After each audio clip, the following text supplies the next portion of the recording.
Hello, students. Welcome to your social class again. Today, we will continue the same topic, chapter number 7, Print Culture and the Modern World, Print's Impact in the World. And we are continuing with the same topic of impact of print in European countries and how it revolutionized the society.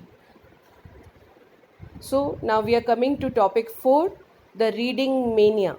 Mania means craze about something.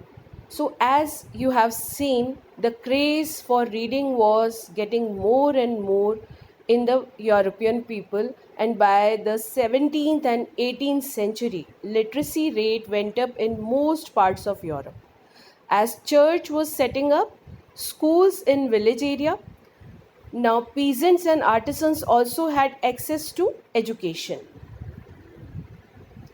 And at the end of the 18th century, what happened?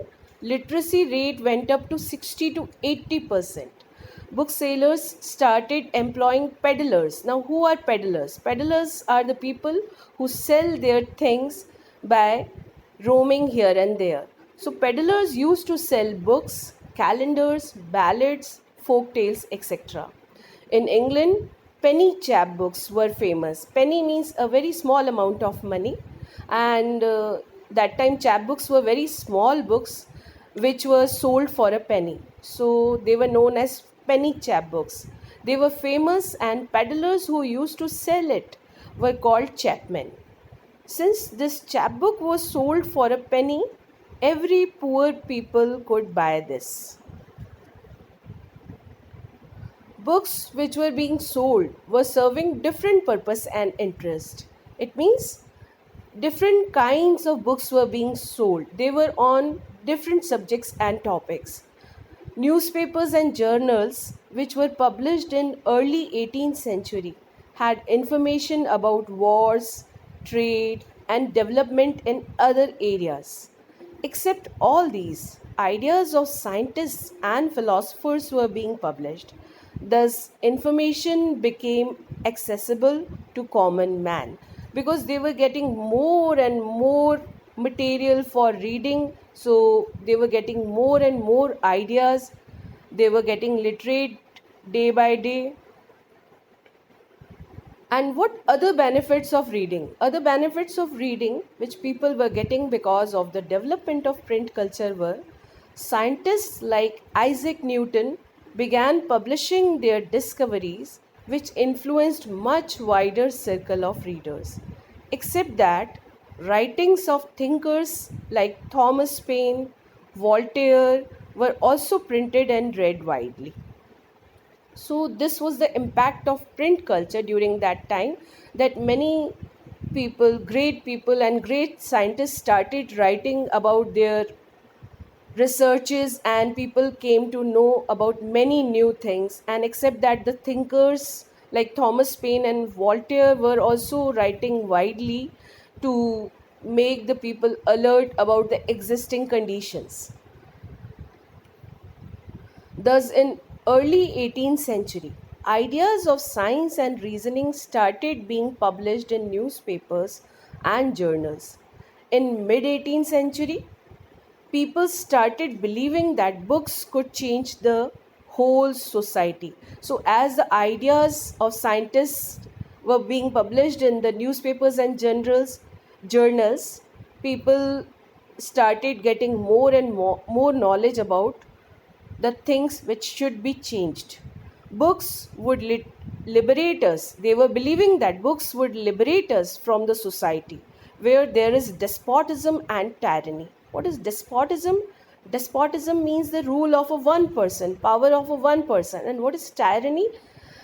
Tyranny is when that person is using his power in a wrong way. That then the situation is become of tyranny. One of the person during that time, Louis Sebastian, what he said that the printing press is the most powerful engine of progress and public opinion.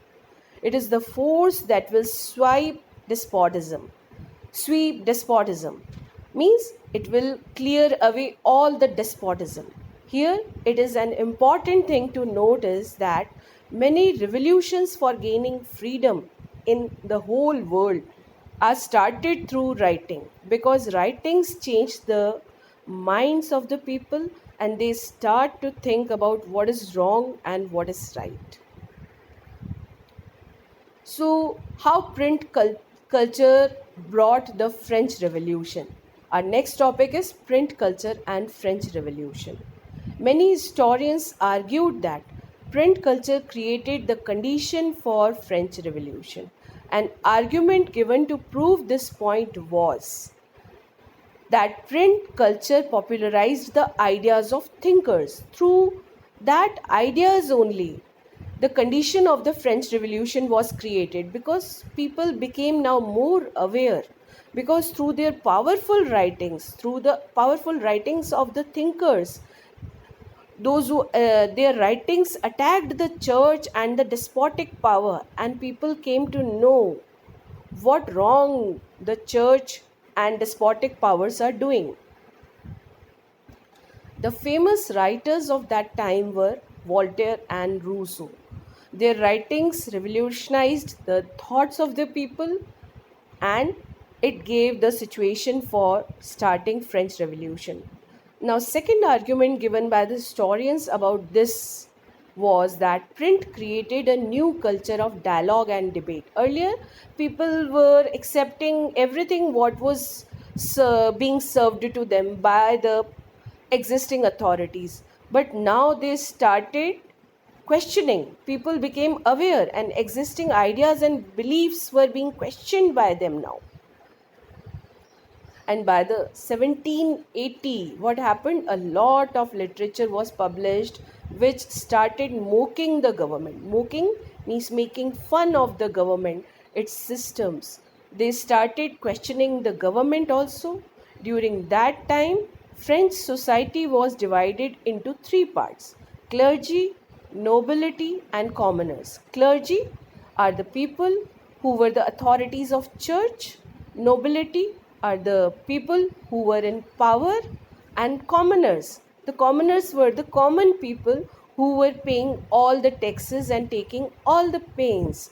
So, this development of print actually brought the ideas in the minds of commoners. They enlightened the commoners. So now literature or print helped spread of ideas and opened people's mind, and they started thinking logically.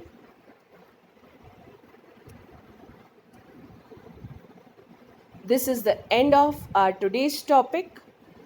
We will start now next from the 19th century. Till then, thank you.